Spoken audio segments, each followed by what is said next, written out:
নমস্কার, আপনাদের সবাইকে স্বাগত ডিডি ত্রিপুরার জুমিনের এই বিশেষ অনুষ্ঠানে। আজকে এই অনুষ্ঠানে আমাদের মধ্যে একজন বিশিষ্ট ব্যক্তিত্ব রয়েছেন, যিনি আমাদের ত্রিপুরা হাইকোর্টের সিটিং জাজ honourable justice mister T Amarnath Goud. Justice T Amarnath Goud 28 October 2021 আমাদের ত্রিপুরা হাইকোর্টে শপথ গ্রহণ করেন অ্যাজ এ সিটিং জাজ। চলেন আজকে ওনার জীবনের ব্যাপারে আমরা আরও কিছু জানব। কর্মজীবন ছাড়াও ওনার ছোটোবেলা, ওনার শৈশব কীভাবে কাটলো সেটাই আমরা আজকে ওনার থেকে শুনব। নমস্কার। Namaste ji. A warm welcome, Lordship, to this show. We have went through a research about your childhood, your family background, but we want you to address it to the audience. Where are you born? रानापाल जी, हम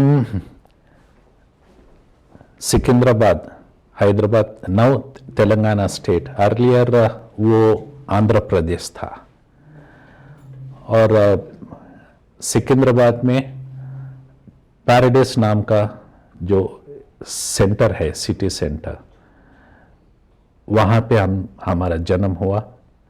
और वो area paradise जो वो locality को नाम आया है, वो हमारा फैमिली के वजह से, फैमिली नाम से वो पैराडाइस करके आया है। हमारा फैमिली का सरनेम है तोडुपुनोरी, मगर लोग हमें पैराडाइस फैमिली के नाम से जानते हैं। सो हमारे दादाजी अंजय गौड़ जी, जो स्वर्गवासी, वो 1951 में महात्मा गांधी जी का देहांत के होने से first time in the world उन्होंने महात्मा गांधी जी का एक लाइफ साइज स्टैचू पंचलोह का वो उन्होंने इटली में ऑर्डर देके बना के उसे शिपिंग करके हैदराबाद लेके आया, सिकंदराबाद। और वहाँ पे Pandit Jawaharlal Nehru first prime minister, उन्हीं के हाथों से महात्मा गांधी जी का स्टैचू का आविष्करण किया है।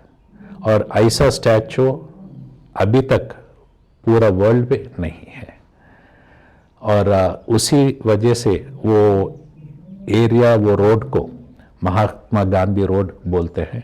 और इसके बगल में पैराडाइस लोकेलिटी है, पैराडाइस सर्कल, पैराडाइस सेंटर ऐसा बोलते हैं। तो वहाँ पे हमारे ग्रैंडफादर सिनेमा थिएटर बनाया।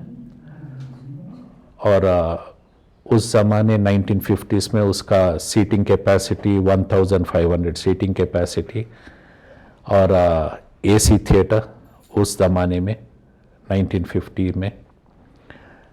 और जो इलेक्ट्रिकल और आर्किटेक्ट लाइटिंग डिज़ाइनिंग्स, ये कोई लंदन से, कोई इटली से, जर्मनी से आके उन्होंने काम किया है। सो जर्मन का जो प्रोजेक्टर, वो फाइनल टेस्टिंग्स के लिए जब आए थे वहाँ के इंजीनियर्स, उन्होंने पूछा कि ये थिएटर को आप क्या नाम लगा रहा है। तो इन्होंने कोई बस ऐसा ही भगवान का नाम, जैसे कि लक्ष्मी, गणेश, ऐसा कुछ नाम ऐसा बताया। तो इन्होंने बोला ऐसा कैसे साहब, ये तो आप एक स्वर्ग के जैसा बनाया, पैराडाइस के जैसा इतना ब्यूटीफुल थिएटर बनाया, इट्स एन आइकॉनिक, सो आप इसका नाम पैराडाइस रखो। तो उन्होंने ठीक है पैराडाइस रख दिया। और जब ये थिएटर का कंस्ट्रक्शन हो रहा था 4-5 साल, उस टाइम पे एक ईरानी आदमी वो वहाँ का लेबर को चाय बिस्किट ऐसा सप्लाई करता था, केटल लेके एक एक आदमी को ऐसा। तो उन्होंने थिएटर बनने के बाद पूछा, साहब हम इतने साल से आपके पास है, आपके शरण में, आप हमें कुछ मदद करना चाहिए, छोटा सा कैंटीन हम चलाएगा। सो ठीक है, थिएटर में लोग आते हैं, उनको भी चाय पानी का व्यवस्था होना चाहिए, तो उनके लिए एक कैंटीन प्रोवाइड करके उनको चलाने को दिया। और वो जाके पैराडाइस कैंटीन से पैराडाइस होटल और पैराडाइस बिरयानी, और आज वर्ल्ड वाइड नेम। और over a period of time, कालांतर, हमारा theatre for some government policies के वजह से बंद करके उसको तोड़ के देन कॉम्प्लेक्स बनाया। अभी वहाँ पे सनशाइन हॉस्पिटल रन करता है, इट्स अ कॉर्पोरेट हॉस्पिटल, वो वहाँ पे है, वो हॉस्पिटल वाला रेंट को चलाता है।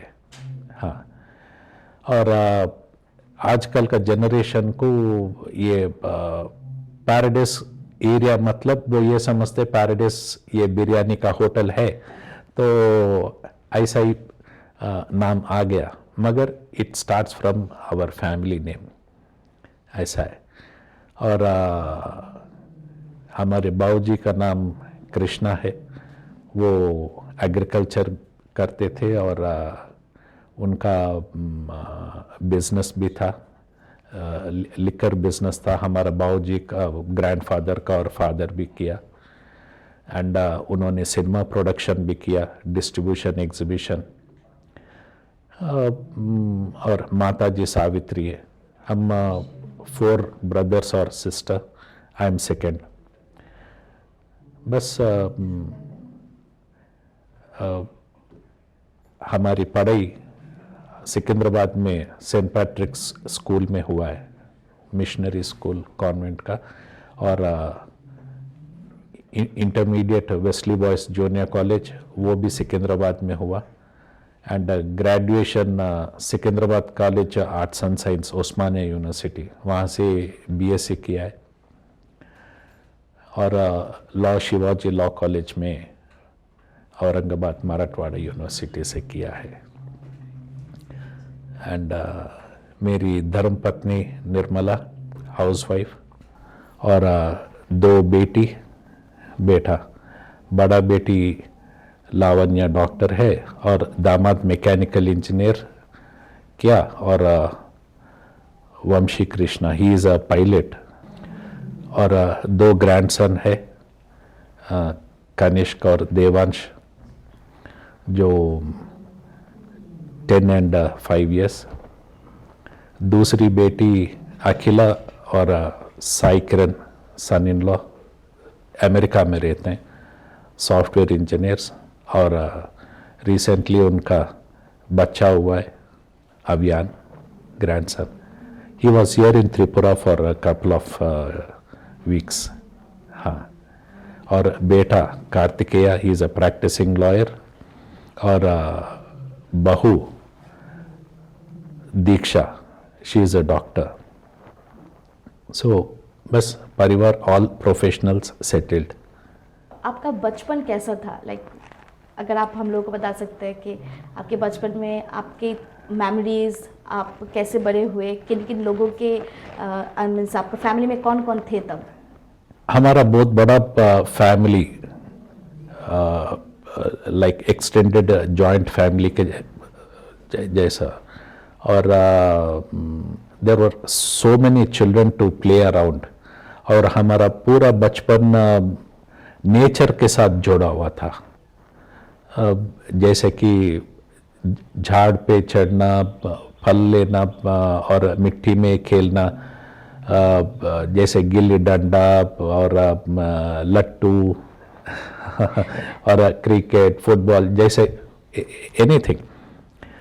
और सब लोग बच्चे आपस में मिलके शाम के टाइम पे ग्रुप स्टडी, ऐसा अपने अपने क्लासेस जो भी होगा, किताब लेके आना, एक साथ में बैठना, पढ़ना।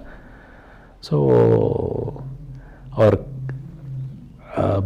नटखट की बात यह है, कभी ट्यूशन मास्टर आता है तो होमवर्क नहीं करता है ना, तो हम भाग के थिएटर में छुप जाते, कोई पिक्चर वो ही देखते हुए। थिएटर और घर एक ही प्रेमिसेस में था, एक ही कॉम्पाउंड वॉल में। सो बोलते थे पिक्चर देखते देखते हमने सो गया तो ट्यूशन मास्टर कभी आया चला गया हमें पता नहीं। सो बस जैसे सब बच्चों के जैसा चलता है हो गया। एंड एजुकेशन बचपन में आई वॉज देयर, वो स्काउट्स में था, कब्स में था और एनसीसी में था और always proactive towards sports. School का रिप्रेजेंटेशन में ये लॉन्ग जंप, पोल वॉल्ट और 1500 मीटर्स रनिंग रेस और क्रिकेट, टेनिस, टेबल टेनिस, ऐसा बहुत सारे गेम्स में इन्वॉल्व था and always trying to keep myself fit and active. And इसी दरमियान आर्ट एंड कल्चर पे थोड़ा इंटरेस्ट था, जिस वजह से हमने कुचिपुड़ी और कथक और थोड़ा बहुत सितार और वीणा, गिटार कुछ सीखा है और मार्शल आर्ट्स में I was bit active karate classes में। जब मैं रिसर्च कर रही थी आपके बारे में तो मुझे पता चला कि that you are involve in social activities and your family is also into this. Can you just tell us about that? जैसे हमने अभी अभी आपको बताया कि हमारे ग्रैंडफादर महात्मा गांधी जी का जो स्टैचू इटली में बना के लेके आके यहाँ पे लगाया सिकंदराबाद में, और सिकंदराबाद में टैंक बंड के पास 5 स्टार होटल है, मैरियट और एक कोर्टयार्ड, 2 होटल से एडजेसेंट टू ईच अदर। उसी होटल का कॉम्पाउंड वॉल को लग के बहुत बड़ा जमीन है, that is a prime locality now. उसको हमारा फैमिली ने क्रीमेशन ग्राउंड के लिए डोनेशन दिया है और बस ये थोड़ा बहुत फिलॉन्थ्रफी आइडियोलॉजी। और हम पिछले 26 इयर्स से हम लायंस क्लब्स इंटरनेशनल में सेवा करते आए हैं और हमारे पिताजी भी लायंस मेंबर थे लायंस क्लब के, और हमने लायंस क्लब के दरमियान एक ओल्ड एज होम और एक गवर्नमेंट स्कूल और क्रीमेशन ग्राउंड दूसरे जगह मारटपल्ली एरिया में सिकंदराबाद में हमने वहाँ पे अडॉप्ट करके बहुत सारे डेवलपमेंट एक्टिविटीज़ किया है। और एवरी ईयर हम मेरे तरफ से मैं 5 बच्चों को उनको मेरिट स्कॉलरशिप डोनेट करता हूँ in the month of July, so that उनको कुछ बुक्स कैश रिवॉर्ड उनको बुक्स वो खरीदने में थोड़ा सुविधा हो जाएगी। गवर्नमेंट स्कूल बच्चे हैं और पॉवर्टी लाइन है, सो ऐसा कुछ करना चाहिए तो करता रहता है। Even I have heard that even after coming to Tripura also, you have started in merit scholarship when you were an acting chief justice in High Court of Tripura. हाँ, thanks to Tripura and माँ त्रिपुरेश्वरी। त्रिपुरा ने मुझे यहाँ पे आने के बाद executive chairman और high court legal services committee का चेयरमैन और चीफ जस्टिस एक्टिंग त्रिपुरा में हमने 6 महीने किया है। और ये टाइम पे हमने बहुत सारे सर्विसेज रेंडर किया है। सो यहाँ पे स्टाफ को बहुत सारे लोगों को हमने रेगुलराइज करवाया है गवर्नमेंट से बात करके, और जिनकी शादी भी नहीं होता था 6,500 नौकरी तनख्वाह से हमारा क्या गुजारा होगा, उन लोगों का हमने परमानेंट करवाया है thanks to the government of Tripura. और इसके वजह से उनका अराउंड 30,000 ऐसा कुछ स्केल और शादियां भी होने लगे स्टाफ का। और हाई कोर्ट में बहुत सारे सर्विस एक्टिविटीज़ भी किया, डिस्पेंसरी लगाया, एम्बुलेंस फ्रेश वाटर और आर ओ प्लांट्स लगवाया, फ्रेश वाटर्स। और हाई कोर्ट स्टाफ के लिए सुविधा के लिए देखा नहीं गया कि वो ½ किलोमीटर पैदल चल के रैंप पे, तो वहाँ से उनको बस एक 10 फीट के ऊपर सीढ़ी बनवाया ताकि वो सीधा वो सीढ़ी चढ़ के हाई कोर्ट में आ सके। और सोलर पैनल्स और बहुत सारा हुआ है हाई कोर्ट के लिए, वो एक satisfaction. You have been a blessing, क्योंकि जब आपने जो बच्चों को मेरिट स्कॉलरशिप दिए हैं, जो अटेंडेंस के बच्चे हैं, so for that I think that जो बच्चे हैं उनको भी वो इंस्पिरेशन मिलता है और बाकी बच्चों को भी मिलता है उनको देख के कि हम लोगों को भी वो चाहिए, हमको भी वो करना है, वो हम लोगों को भी ऑनर मिले। करेक्ट करेक्ट, क्योंकि ये सर्विस एक्टिविटी एक ऐसा चीज़ है मैडम, अगर कोई कर रहा है तो उसे देख के मोटिवेशन दूसरों को भी मिलता है। सो जैसे कि रिसेंटली त्रिपुरा में फ्लड्स आया तो हमने सीएम साहब को मिलके 1 लाख रुपीस चेक दिया था towards CM relief fund donation. वो पेपर में भी आया और मुझे पता चला कि वो फोटो न्यूज़ आइटम देख के बहुत सारे लोग आके डोनेशंस देना शुरू किया। सो ये सर्विस एक्टिविटी ऐसा ही होता है, सिर्फ एक आदमी को आगे बढ़ना पड़ेगा, बहुत सारे लोग पीछे पीछे आ जाएंगे। और यहाँ पे भी हमने लास्ट ईयर इंडिपेंडेंस डे को लीगल सर्विसेज अथॉरिटी के ऑफिस में 5 बच्चों को हमने आइडेंटिफाई एसोसिएशन, एम्प्लॉयज एसोसिएशन से रिक्वेस्ट करके 5 मेरिट बच्चों को आइडेंटिफाई करके उन्होंने लिस्ट दिया था। उनको, उनका पेरेंट्स को हमने आदर सम्मान से सत्कार किया और मेरिट एक्सेलेंसी का सर्टिफिकेट भी दिया और उनको कुछ कैश रिवॉर्ड भी दिया, सो दैट उनको आगे जाके कुछ बुक्स खरीद के कुछ पढ़ाई एंड दूसरे बच्चों को ये इंस्पिरेशन हो जाएगा। बोलते हैं ना, देखो अगर तुम भी अच्छा पढ़ाई लिखाई करोगे तो तुम्हें भी सबके सामने ऐसा कुछ प्राइज मिलेगा। सो बच्चे मोटिवेट होते हैं। जब मैं अंदर आ रही थी मैंने बाहर देखा कि that you have a very beautiful ambience outside and I think you are a nature lover. हाँ जी। Lordship, if you permit, can we walk down to the garden and have our conversation there? हाँ, ये nature lover मेरे wife है निर्मला, बहुत सारे चिड़ियाघर maintain करती है और ये फ्लावर्स मेंटेन करती है and varieties of fruit bearing. और चलिए देखते हैं।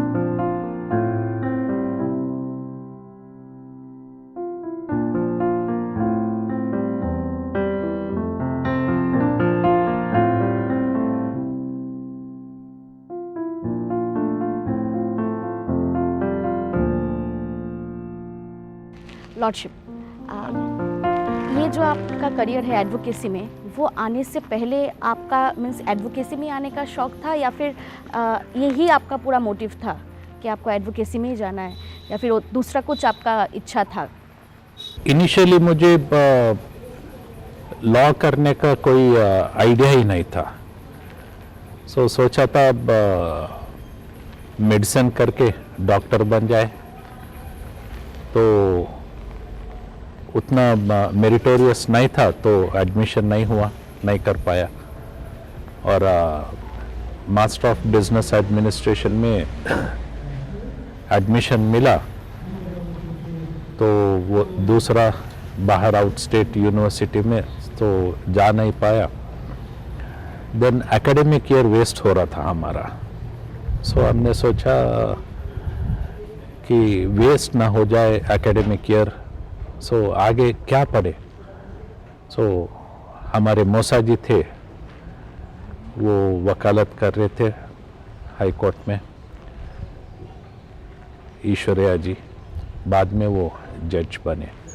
तो जब वो वकालत कर रहे थे उन्होंने बताया कि क्यों ना आप लॉ एडमिशन ज्वाइन करो।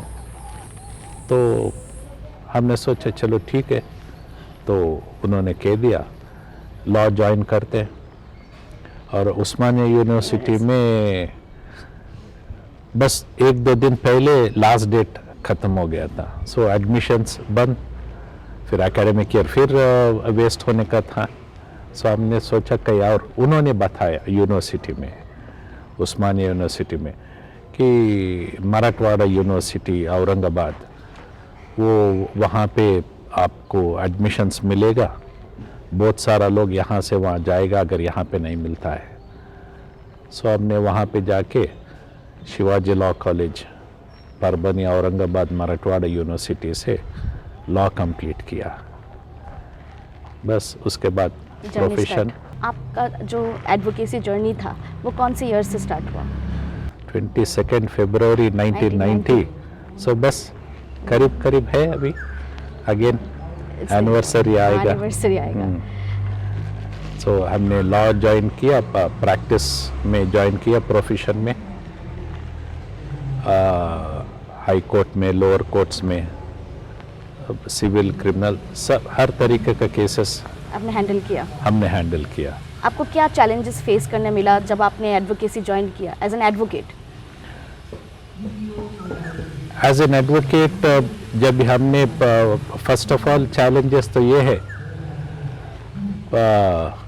रोटी कपड़ा और मकान और परिवार को संभालना।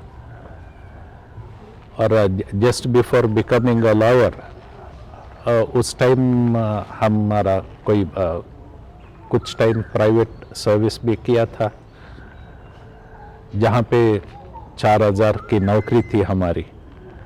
और जब भी वो काम छोड़ के हमने प्रोफेशन ज्वाइन किया, तो सीनियर के पास 300-400 रुपये से शुरू, एंड तभी हमारा शादी और 2 बच्चे, बस। तो कष्ट था, मगर इसी में कुछ करना चाहिए तो निभाया। Things are not easy. हाँ, सुबह 8 बजे 8:30 बजे घर से निकलता था, और by the time I am back home, हमें रात के 12 बजे ऐसा हो जाता था। ऑफिस से कोर्ट जाना, कचहरी देखना, फिर ऑफिस को आना, काम करके घर पे आना, उतना टाइम लगता था हमें। आप जब एडवोकेट थे, what were the cases that you felt that it was an very challenging for you? Cases challenges के बारे में अगर जिक्र किया जाए तो हमने कोई केस ऐसा नहीं लिया जो हमने सोचा कि ये हम क्लाइंट को ऑर्डर नहीं मिलेगा, और जिसमें हम कॉन्फिडेंट है कि ये ऑर्डर मिलेगा, तो क्लाइंट को हमने बताया और केस डाला और ऑर्डर लिया, ऐसा हुआ है। एक मैटर है जो फिश प्रसादम के नाम से जानते हैं, जैसे कि जुलाई में मृगशिरा कार्तिक ऐसा एक दिन आता है, जुलाई 7th, 8th, 9th वो पीरियड में, जो लोग अस्थमा के सिम्टम्स होता है उनको जो है वहाँ पे छोटा मच्छी में कुछ प्रसाद देते हैं, एक फैमिली, बत्तीने फैमिली करके। सो उनको ये 160-70 ईयर्स से वो सेवा कर रहा है फ्री ऑफ कॉस्ट। सब लोग, लाखों लोगों को, ऑल इंडिया वर्ल्ड वाइड से लोग आते हैं, तो वो सेवा करते हैं, उनको फ्री में वो देखें। और उनको लोग ये बिलीव है, मानना है कि उनका हेल्थ इश्यूज, अस्थमा कम होता है। तो उनका वो एक दिन ये फिश प्रसाद नहीं देना करके कुछ लोग रुकावट किया था, लीगल बैटल।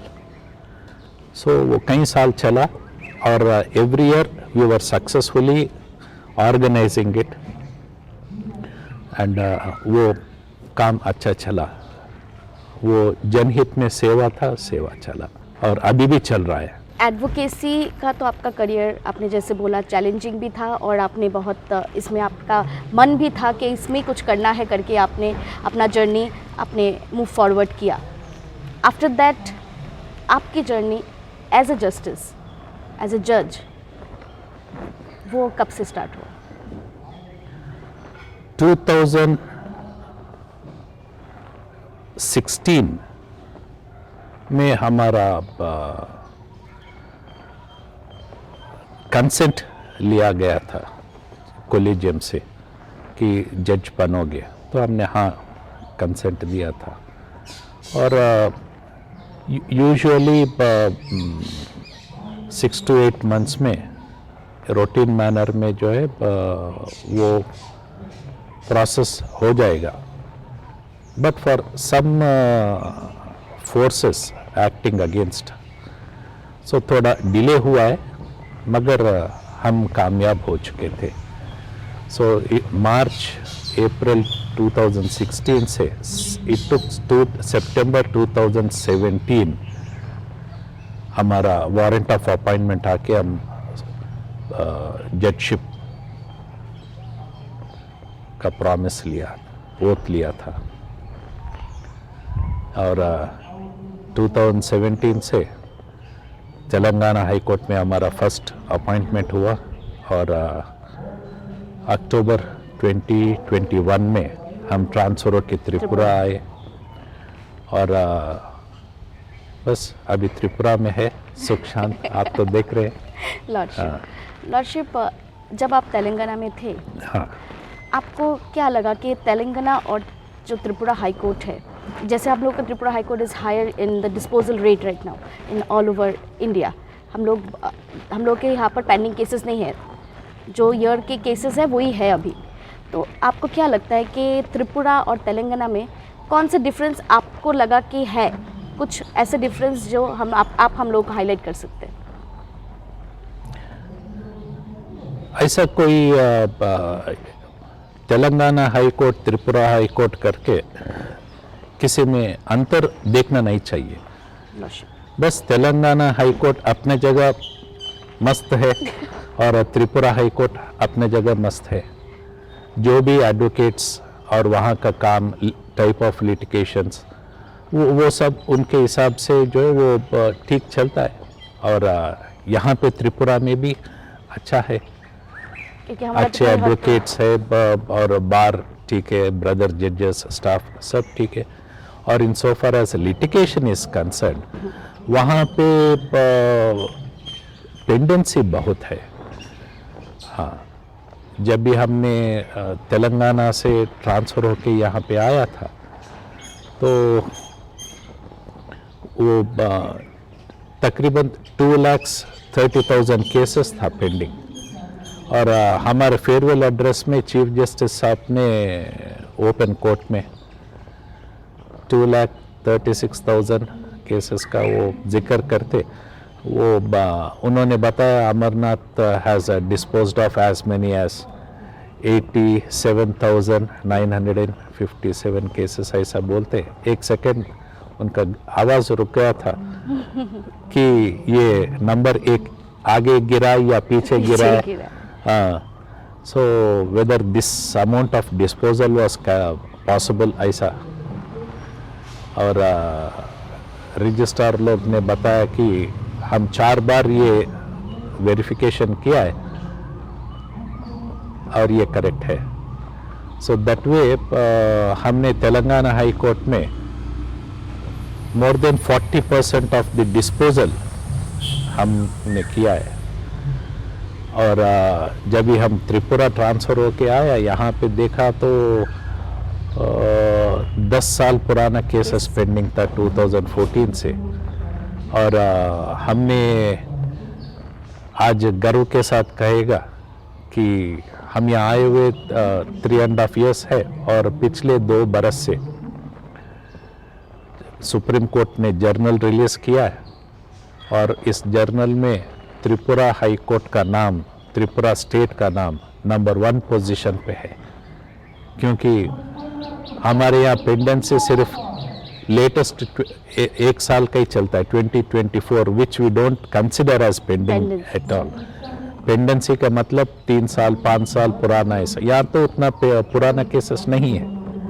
और जो 10 साल पुराने केसेस थे 2014 से, हमने उन पूरा केसेस को डिस्पोज करके हमने उसको लेटेस्ट बना के रखा है। और यहाँ पे हम गर्व के साथ बोल सकता है त्रिपुरा आने के बाद हम अकेले 65% of the pendency in Tripura high court हमने क्लियर किया है। और ये हमारा टोटल पेंडेंसी अराउंड 92,000 केसेस, जो एवरेज में देखा गया तो 109 जजमेंट्स पर डे हमारा डिस्पोजल था। और काम के सेटिस्फैक्शन की बात यह है कि आउट ऑफ 92,000 केसेस कितने क्लाइंट्स अपील में गए हैं। सो इतने सारे केसेस में सिर्फ 19 केसेस है जो अपील गए हैं सुप्रीम कोर्ट में, और 21 केसेस त्रिपुरा हाई कोर्ट में अपील्स फाइल किया है। So that is decimal, nothing, not even 1%. So that gives the satisfaction.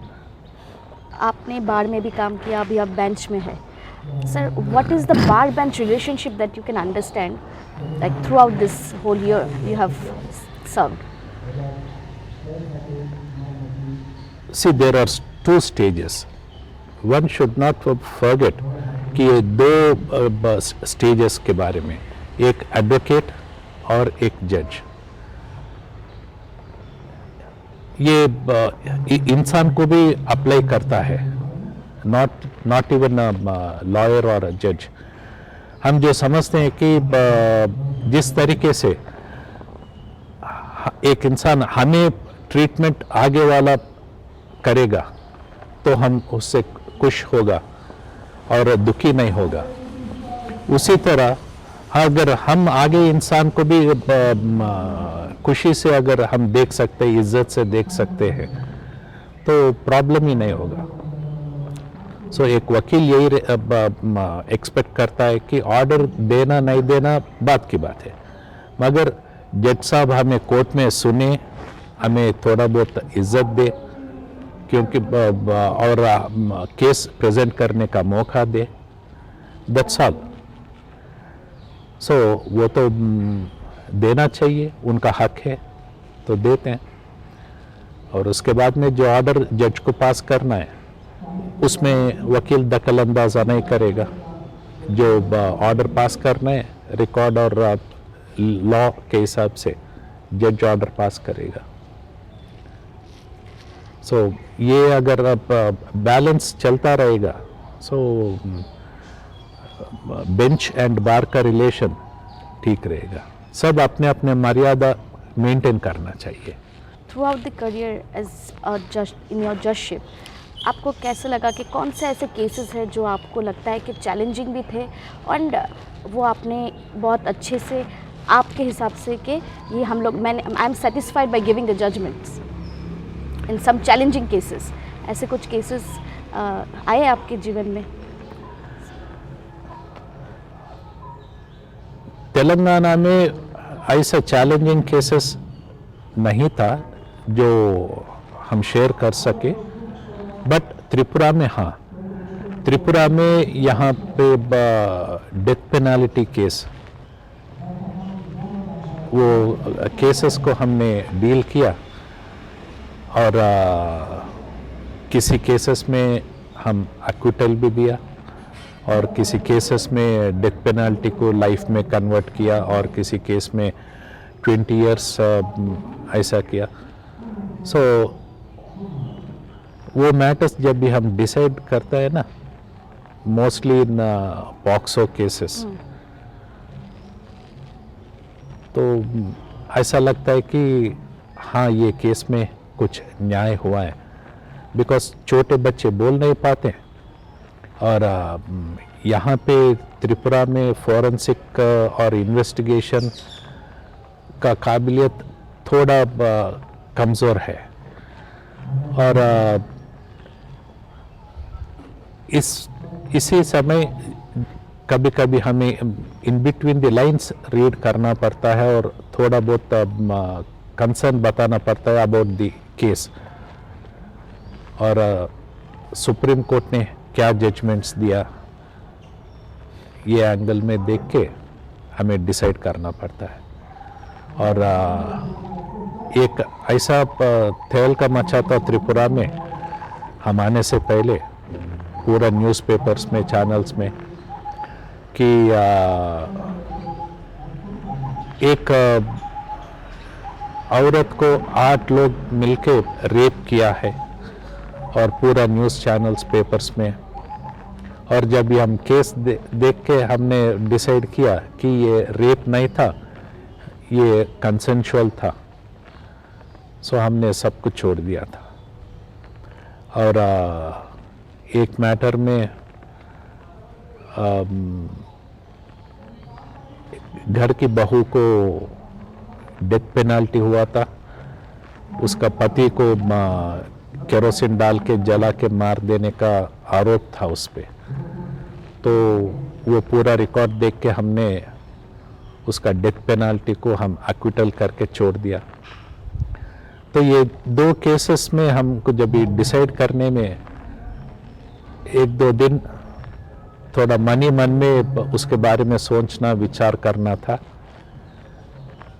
और फैसला सुना दिया और ये 92,000 केसेस जब भी हमने डिसाइड किया तो कृपा है भगवान की आज तक ऐसा फीलिंग नहीं आया कि हम किसी केस में अन्याय किया है बस होगा थोड़ा बहुत लिबरल या लीनियंट होगा बस वो बात अलग है मगर अन्याय नहीं हुआ वो सेटिस्फैक्शन है आपने जो बोला कि अभी आपका जो डिस्पोजल रेट्स करके ये सब हाँ। हमने कुछ सुना है कि वंडर बुक ऑफ रिकॉर्ड्स के बारे में क्या आप हम लोगों को थोड़ा इलाबोरेटली बता सकते हैं वो ये wonder book of world records जो यूके का ऑर्गेनाइजेशन है वो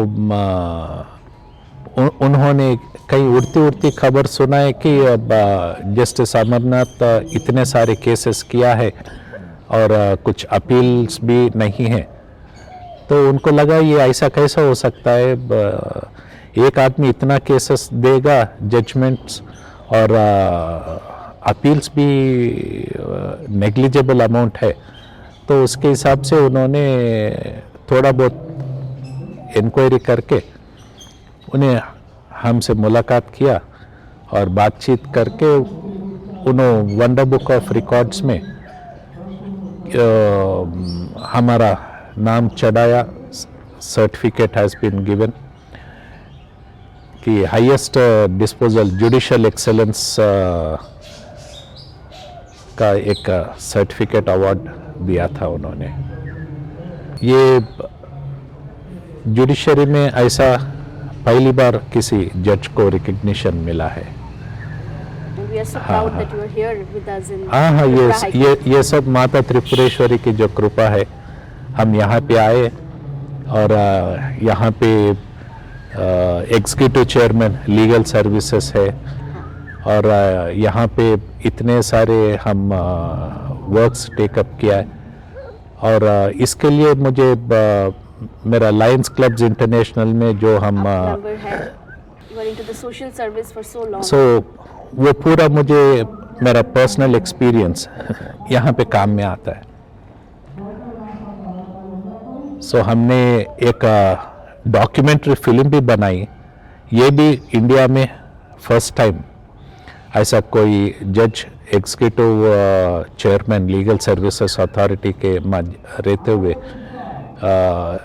अवेयरनेस प्रोग्राम का कोई डॉक्यूमेंट्री फिल्म बनाया हो और ये डॉक्यूमेंट्री फिल्म अराउंड 18 मिनट्स का है ये Tripura state legal services authority के बारे में त्रिपुरा के बारे में और यहाँ का ड्रग्स, HIV, चाइल्ड मैरिज और पॉक्सो क्राइम्स, डाउरी हैरासमेंट, इन सब बातों के ऊपर ये डॉक्यूमेंट्री कवर करता है। और हमने इसको सब यहाँ बंगाली और कॉकबोरोक लैंग्वेजेस में भी इसका अनुवाद डब करके हमने पूरा स्टेट वाइड में इसका पेन ड्राइव्स करके इस सर्कुलेट किया है। आपने जो अभी डॉक्यूमेंट्री के बारे में बात की है, तो उससे हम लोगों को अवेयरनेस मिलेगा, और आपने जो जो टॉपिक्स उसमें कवर किए हैं, क्या हम लोग हमारे DD त्रिपुरा के चैनल में वो हम लोग दिखा सकते हैं? हाँ, ये ड्यू परमिशन? नहीं, एब्सोल्युटली नो प्रॉब्लम, क्योंकि ये या जनहित में हमने निकाला है कि सबको पता चलना चाहिए।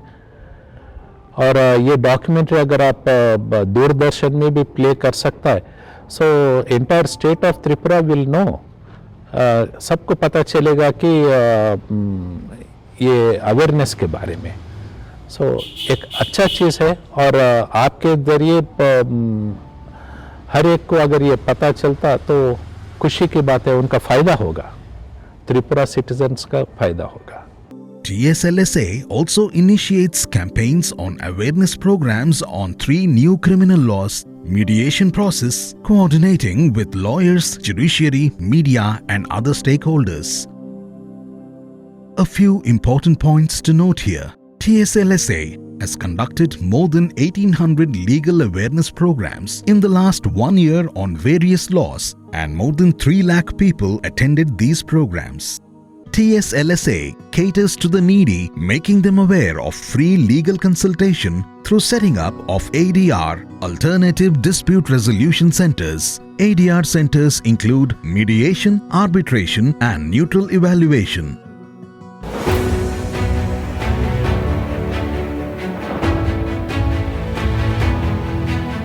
Say no to dowry. Accepting dowry is a punishable social evil.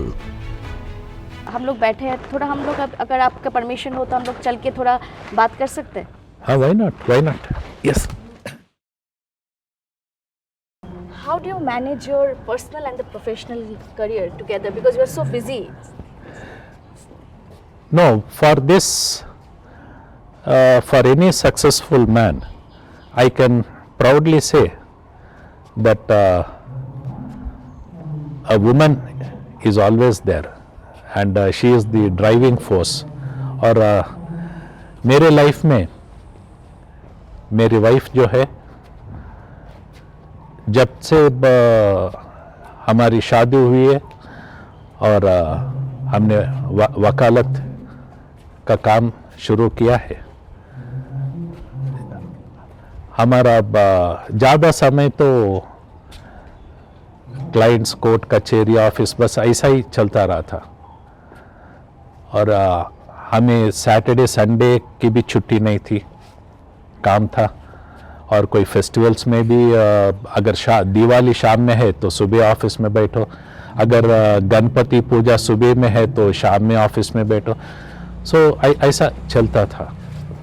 और बच्चे, उनको देखना, उनको पढ़ाई लिखाई करना और घर बार संभालना, ये पूरा मेरे वाइफ संभालती थी। और जब हम अपना काम देखते हैं तो घर के बारे में सोचते नहीं, क्योंकि इतना कॉन्फिडेंट है, हाँ वो है, वो संभालेगी। हाँ, सो घर के बारे में सोचने का कभी मौका ही नहीं मिला, क्योंकि वो मौका तो हमारे मिसेस निर्मला वो छीन ली। Lordship, there are many youths who are into this field of advocacy right now, और लोग डरते हैं कि एक बार अगर हम लोग जजशिप के तरफ हम लोगों ने अपना पैर बढ़ाया तो शायद हम लोगों से बहुत सोशल लाइफ छीन जाएगा। दैट इज़ अ वेरी बहुत एक क्वेरी होता है एडवोकेट्स के अंदर, तो वेदर इट इज़ ट्रू? नहीं, मैं इस बात को नहीं मानता, क्योंकि जहाँ तक मेरा सवाल है, सो आई एम कंफर्टेबल। ये मेरा कोर्ट का काम या ऑफिस का काम, ये घर का जो भी है वो काम संभालना, और अगर कोई इनविटेशंस आया तो जाना, कोई दोस्त को मिलना है मिल लेना, हाँ कहीं बाहर फैमिली के साथ घूमना चले जाना। सो ऐसा कोई कन्फाइनमेंट नहीं है। हाँ पता नहीं लोग क्यों अपने आप को बंद कमरे में रखना चाहते। It all depends upon one's own thinking. Lordship, what message you wanted to give to the youths who are aspiring lawyers or who wanted to come into this profession? एक बात तो सच है, अगर लीगल प्रोफेशन को अटल से पकड़ के अगर निश्चित से काम करेगा तो ये प्रोफेशन उसको मर्यादा देगा, रोटी कपड़ा और मकान देगा और अच्छा भविष्य देगा। ऐसा ये प्रोफेशन में कोई इंसान नहीं है कि वो भूखा मरा है या उसको इतने साल के बाद भी छत नहीं है, बच्चे ठीक से सेटल नहीं है। हम ये नहीं मानता, क्योंकि हम बहुत सारे एडवोकेट्स को देखा है जो बस के लिए वेट कर रहा हो, जो रेंटेड अकोमोडेशन में हो, जो बुक्स खरीदने के लिए या कोट गाउन खरीदने के लिए पैसा नहीं था, बस प्रोफेशन में सिंसियरली हार्डवर्क करते करते इस दिन बहुत सारे लोग सक्सेसफुल लॉयर्स बने, अच्छे एसेट्स किया और जजेस भी बने। So there is that apprehension, ये प्रोफेशन कुछ नहीं देगा, गलत है। और ये प्रोफेशन जैसे कि डॉक्टर्स का नोबल प्रोफेशन है, जान बचाता है, तो ये इंसान का भविष्य, परिवार, उसका फ्यूचर, उस सबको ये प्रोफेशन जो है खड़ा करेगा सोसाइटी में। कोई भी लिटिगेंट हो तो न्याय के लिए जो लड़ता है, सिर्फ ये एक प्रोफेशन है जो न्याय के लिए लड़ता है। Thank you so much lordship, आपका इतना कीमती समय हम लोगों को देने के लिए एंड ये पूरा जर्नी आप हम लोगों के साथ शेयर करने के लिए। Thank you so much lordship. Thank you very much. আমরা এতক্ষণ যে বিশিষ্ট ব্যক্তিত্বের সাথে ছিলাম, ওনার জীবন থেকে আমরা অনেক কিছু শিখতে পারলাম, আর আশা করি যে ওনার জীবনী শুনে আমরা অনেক ইন্সপিরেশন আরও নিতে পারি এবং ভবিষ্যতে যাতে আমরাও ওনার মতন একটি ভালো প্রফেশন চুজ করে আমাদের পথ চলাটাকে আরও সুন্দর করতে পারি। আজকের এই অনুষ্ঠান এখানেই শেষ করলাম, আর আগামী দিন আমরা আরও অন্য বিশিষ্ট ব্যক্তিত্বের জীবন নিয়ে এসে পড়ব এ পর্দায়।